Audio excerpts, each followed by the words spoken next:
Well, Doctor, last week, 2 doctors from TWC testified before Ron Johnson's Senate subcommittee on investigations on the topic of COVID-19 and corruption of science. Talk to us about why hearings like this are so important and what was the kind of explosive testimony that you had there. America saw this on full display.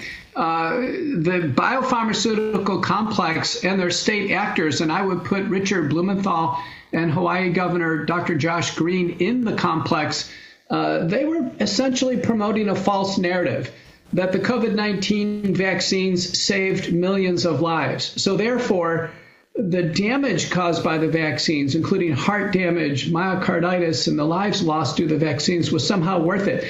And it's all wrong. Blumenthal said 1.2 million Americans died with COVID-19.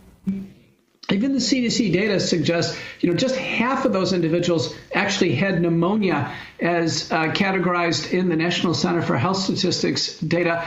And on top of that, there are no randomized trials showing the vaccines reduced lives, no valid observational studies, and all-cause mortality has gone up with the vaccines.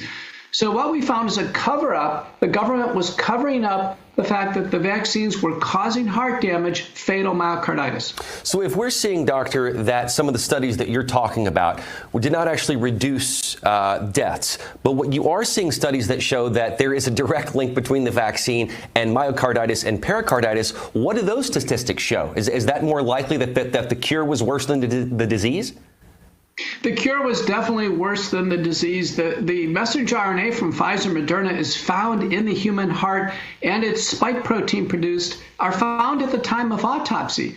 These cases are fatal. I reviewed cases before the Senate, Bo, where the myocarditis is so fulminant that we can't save these young, healthy men in the hospital.